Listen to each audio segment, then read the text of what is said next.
Why didn't anybody tell me? I was about 4 years into my clinical nutrition practice when I was sitting with Sarah in my office, and she said those 5 words to me. It was a hot day, and it was August, and she was talking about her 8-year-old son. He's slipping away from me, and I don't know what else to do to help him. Tom had ADHD and mild autism, and they had known for about 4 years that something was going on with him, and they had done what felt like everything. But Tom was getting more aggressive, and he was anxious, and he was angry. And the worst part about it was that he was starting to talk about himself as though he was bad and stupid.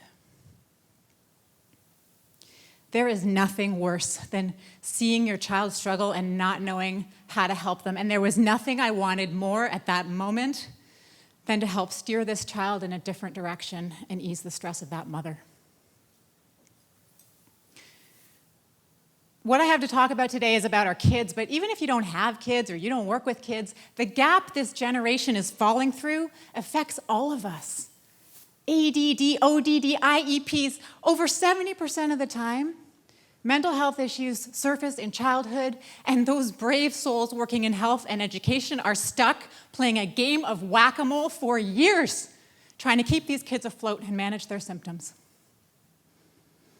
Kids like Tom were one of the reasons I left teaching about a decade ago, not because I didn't want to teach him, but because I wanted to better understand his experience. I knew everyone was doing the best they could to help him, and I also knew that Tom's teacher could have been a 10-foot gorilla dancing the can-can up on the desk and still wouldn't have captured his attention. I left to study health and nutrition because I had a hunch we were missing something. Turns out my hunch was right. Turns out what's going on in the brain has everything to do with what's going on in the body. It turns out that we have microbes pulling the strings of our emotions just as much as we have experience. And it turns out when kids feel better, they function better. And it turns out kids like Tom are on fire on the inside because their stress is outweighing their ability to handle it. Helping parents reduce stress while at the same time improving their stress tolerance using complete nutrition is a process I call raising resilience. And it's not about learning more stuff, it's about getting back to the basics. Healthy eating, healthy connecting, healthy living.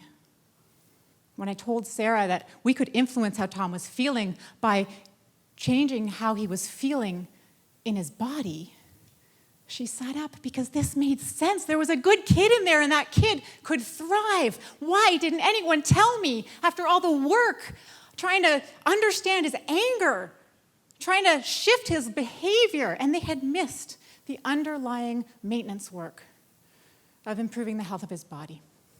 So she took this information back to her doctor, and here's what happened. Sarah, he has ADHD. You got to feed him whatever he'll eat. Not going to make a difference.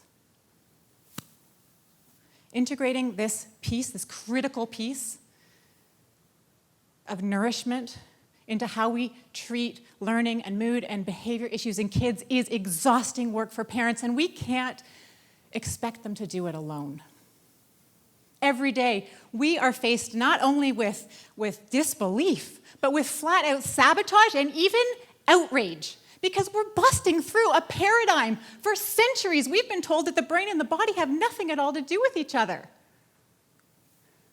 But protecting and nourishing our kids is our future. So let's rise to this challenge and let's install parents as the confident and knowledgeable CEOs of their family's health, courageously supporting resilience. That's the future of health, and no parent should be left behind wondering, why didn't anyone tell me? Thank you.